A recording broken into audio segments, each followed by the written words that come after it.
కూడా ఎవరు కూడా జానీ మాస్టర్కి సపోర్ట్ చేయలేదు.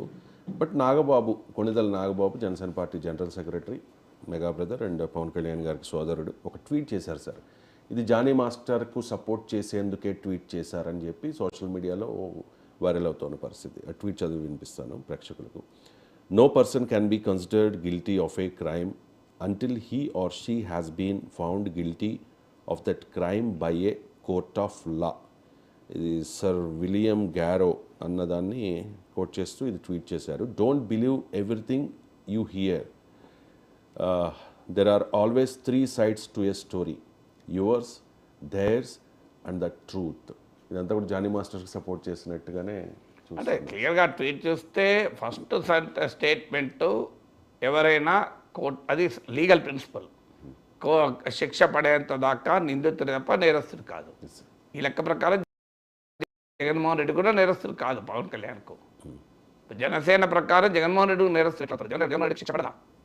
ఏ కోర్టు జగన్మోహన్ రెడ్డి దోషి అని చెప్పింది నాకు చెప్పండి? ఏ కోర్టు జగన్మోహన్ రెడ్డి నేరస్తుడు అని చెప్పింది?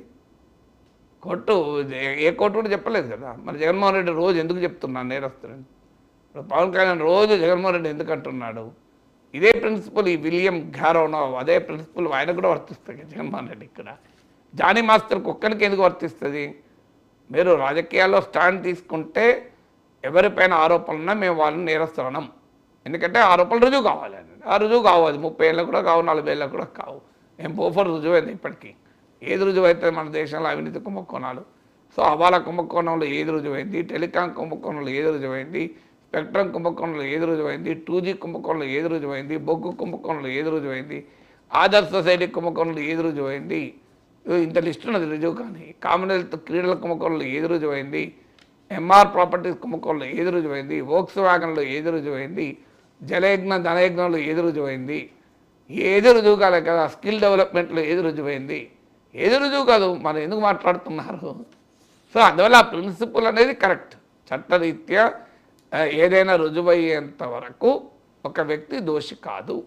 అక్కడ వరకు కరెక్ట్, నిజమే. మరి 3 స్టోరీలు ఉంటాయి అంటున్నాడు. అంటే చూసింది ఏది, విన్నది ఏది నమ్మకండి అంటున్నాడు. అంటే అర్థం ఏంటి? జానీ మాస్టర్ పైన వచ్చిన ఆరోపణలు నమ్మకండి అంటున్నాడు. అంటే క్లియర్గా జానీ మాస్టర్ నిజాయితీ పరుడు అనే సర్టిఫికేట్ ఇస్తున్నాడు. మరి విచారణ జరగకుండా నాగబాబు ఎట్లా సర్టిఫికేట్ ఇస్తున్నాడు? ఒకవైపు మీరే చెప్తున్నారు విచారణ జరగలేదు, అప్పటిదాకా దోషి అని తేలదు. కానీ నిర్దోషం కూడా తెలియదు కదా. దోషి అనేది ఎలాగైతే తేలదు, నిర్దోషం కూడా తేలదు. ఇప్పుడు ఒక అమ్మాయి తనను వేధిస్తున్నాడు, హింసిస్తున్నాడు, తనపై అత్యాచారాలు జరిపారని చెప్పి ఒక ఆరోపణ చేశారు. ఆరోపణ నిజమని తేలలేదు అంటే నిజం కాదని కూడా తెలియదు కదా. అందువల్ల దాని సంగతి ఏంటి? అందువల్ల you should leave it to the court, leave it to the court. కానీ నాగబాబు ఏమంటున్నాడు? మీరు విన్నదంతా నిజం కాదు అని ఒక రకంగా సర్టిఫికేట్ ఇస్తున్నాడు. మరి ఎందుకు ఇస్తున్నాడో తెలియదు. మరి ఆయనకి ఏమైనా ప్రత్యేకమైన స్నేహము ఒక కారణమా, లేదా ఆయనకి ఏమైనా సమాచారం ఉందా మనకు తెలియదు. కానీ బట్ డెఫినెట్గా జానీ మాస్టర్కు మద్దతుగా వచ్చాడన్నది మాత్రం క్లియర్. ఇప్పుడు నాగబాబు చెప్పమనండి, కాస్టింగ్ కౌచ్ ఫిల్మ్ ఇండస్ట్రీలో లేదా, తెలుగు ఫిల్మ్ ఇండస్ట్రీలో లేదా? అందుకే మీరు గమనించండి, committee against sexual harassment cash అనే ఒక కమిటీ వేసి అది ఒక రిపోర్ట్ సబ్మిట్ ఇస్తుంది. ఆ రిపోర్ట్ బయట పెట్టండి అని ఒక్క మేల్ ఫిల్మ్ పర్సనాలిటీలు ఎంతమంది పెద్ద టాప్ మేల్ ఫిల్మ్ పర్సనాలిటీ ఎవరు డిమాండ్ చేస్తున్నారు తెలుగులో? మరి డిమాండ్ చేసే వాళ్ళు ఎవరు? సమంత, సుమ, లేదు మీకు చిన్మయ, శ్రీపాద, అందరూ కూడా ఉమెన్ ఆర్టిస్టులు డిమాండ్ చేస్తున్నారు మీరు గమనిస్తే. సో మరి మెయిన్ ఆర్టిస్టులు ఎందుకు డిమాండ్ చేయడం లేదు? ఈ క్యాస్ట్ రిపోర్ట్ బయట పెట్టాలి అని ప్రముఖ సినిమా సెలబ్రిటీలు, పురుష సెలబ్రిటీలు ఎంతమంది అన్నారు? మీరు లెక్కలు తీయండి. నేను అన్ని ప్రతి ఒక్కది చదివానని క్లెయిమ్ చేయడం లేదు. ఎవరన్నవారంటే అనవచ్చు, అనలేదని కూడా నేను స్వీపింగ్ జనరలైజేషన్ ఇవ్వలేను. ఫిలిం ఇండస్ట్రీలో ఎవరు రియాక్ట్ కాలేదు అని. బట్ డెఫినెట్గా ప్రముఖులు అయితే ఎక్కువ మంది రియాక్ట్ కాలేదని ఖచ్చితంగా చెప్పగలను. ఎందుకంటే ప్రముఖులు రియాక్ట్ అయితే పేజ్ 1లో వస్తుంది, మనము దాన్ని బట్ గమనించకుండా ఉండం కదా. సో అందువల్ల డెఫినెట్గా మరి అసలు ఇష్యూ జానీ మాస్టర్ కాదు. జానీ మాస్టర్ ఇష్యూ నిజమే, విచారణ జరగాలి, కోర్టు తేలుతుంది. కోర్టు తేల్చేదాకా దోషి కాదు. నాగబాబు చాలా బ్యూటిఫుల్గా చెప్పినట్లు యువర్స్ దేర్స్ ట్రుత్ అని. అంటే ట్రుత్ అనేది యువర్స్ది కాదు, దేర్స్ కాదు అంటున్నాడు. ఒక్కోసారి యువర్స్ అయిన ట్రుత్ కావచ్చు, దేర్స్ అయిన ట్రుత్ కావచ్చు. ట్రుత్ నీడ్ నాట్ బి రెండు గాంధీ ఎలా ఉండొచ్చు.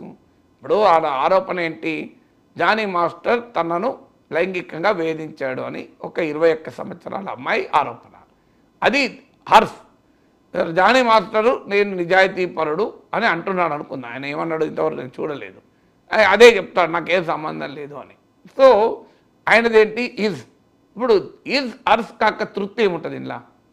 ఇది కాదు అది కాకుండా రెండు కాకుండా తృప్తి ఉంటుందా? నాకు అర్థం కాని తృప్తి ఏంటో మరి. ఇప్పుడు 3 యాంగిల్స్ టు స్టోరీ అన్నాడు.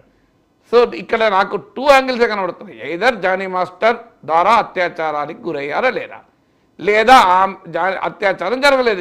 సింపుల్గా లైంగిక వేధింపులు జరిగినాయా జరగలేదా? దీనిలో హర్స్ ఏంది, దేర్స్ ఏంది, తృప్తి ఏంటి కొత్తది? సో యువర్ దేర్ ట్రుత్ అంటున్నాడు. అంటే ట్రుత్ సమ్వాట్ ఇన్ మిడ్వే ఉంటుందా? అంటే లైంగిక వేధింపులు జరిగాయి జరగలేదు, ఈ రెండింటిలో ఏదో ఒకటి తృప్తి ఉంటుంది తప్ప ఈ రెండు కాక తృప్తి ఏంటి? జరిగాయని అమ్మాయి చెప్తోంది, జరగలేదు అని బహుశా జానీ మాస్టర్ చెప్తాడు. ఇక తృప్తి ఏంటి? ఎస్ ఆర్ నో అంతే, ఇంకో ఆప్షన్ ఇలా తృప్తి ఎక్కడ నాకేం కనబడతలేదు. ఇలా తృప్తి మరి మీరు ఎవరైనా చెప్పాలి, నాకు మీరు చెప్పండి. ఇలా తృప్తి ఏముందండి? ఇప్పుడు ఒక నిర్దిష్టమైన ఆరోపణ. సో ఆరోపణలో నిజమన్నా ఉండాలి, నిజం ఉండకుండా ఉండకూడదు. ఇక తృప్తి ఏంటి? అంటే జరిగి జరగకుండా ఉంటుందా వేధింపులు? లైంగిక వేధింపులు కూడా జరిగి జరగనట్టు ఉండవు కదా. జరిగినవి జరగలేదు అంతే కదా. ఆ అమ్మాయి చెప్పిందని నిజమవుతుంది, జానీ మాస్టర్ చెప్పేదని నిజమవుతుంది. ఇలా తృప్తి ఏంటి? మరి నాగబాబుకి తెలిసిన తృప్తి ఏంటో నాకు తెలియదు.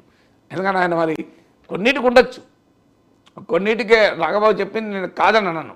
సో కొన్నిట్లో సగం సగం వర్షన్. ఇప్పుడు ఉదాహరణకు గ్లాస్ ఆఫ్ ఉంది అని ఒకరు అంటారు, ఆఫ్ ఫుల్ ఉందని, ఆఫ్ ఖాళీ ఉంది అని ఒకరు అంటారు. తృప్తి ఏంటి? రెండు తృప్తి. అప్పుడు అలా ఉండొచ్చు, లేదు కొన్నిసార్లు వీళ్ళు డిస్టార్టెడ్ వాళ్ళు డిస్టార్టెడ్ చెప్పి రియాలిటీ ఇంకోటి ఉండొచ్చు. నేను ఐ కెన్ యాక్సెప్ట్ ఇట్. కానీ ఈ ఇష్యూలో మరి తృప్తు ఆ రెండు కాక, అమ్మాయి వర్షను జానీ మాస్టర్ వర్షన్ కాక థర్డ్ వర్షన్ ఏమై ఉంటుంది మరి? ఇది అందువల్ల డెఫినెట్గా ఇది క్లియర్గా has the right to express. నేనేమి నాగబాబు తప్పు పట్టడం లేదు. నాగబాబు ఒపీనియన్ నాగబాబుది, కానీ నాగబాబు ఒపీనియన్ ట్రూత్ కావాలని ఏమీ లేదు అన్నది మాత్రం కరెక్ట్. సో కానీ బట్ ఇక్కడ జానీ మాస్టర్ పక్క పెడదాం. కీలకమైనటువంటి అంశం ఏంటంటే కాస్టింగ్ కౌచ్ జరుగుతుందా లేదా, లైంగిక వేధింపులు ఉన్నాయా లేవా సినిమా ఇండస్ట్రీలో, సినిమా ఇండస్ట్రీలో ఉమెన్ ఎక్స్ప్లాయిట్ చేయడం ఉందా లేదా, ఇది ఇది ఇది తేల్చాలి పెద్దలందరూ కలిసి. ఇప్పుడు జస్టిస్ హేమా కమిటీ రిపోర్ట్ వచ్చేంత వరకు మలయాళం సినీ పరిశ్రమ పరమ పవిత్రమైన పరిశ్రమ బయటపడ్డది కదా వ్యవహారం అంతా. ఆ వ్యవహారం బయటపడ్డాకనే కదా ఇదంతా నడుస్తుంది. ఓకే, అది కాదంటే సినిమా ప్రముఖులు అందరూ కలిసి తెలుగు సినీ పరిశ్రమ చాలా పవిత్రమైంది, ఎలాంటి అసలు స్త్రీమూర్తిని ఆరాధ్య దేవతగా చూస్తారు.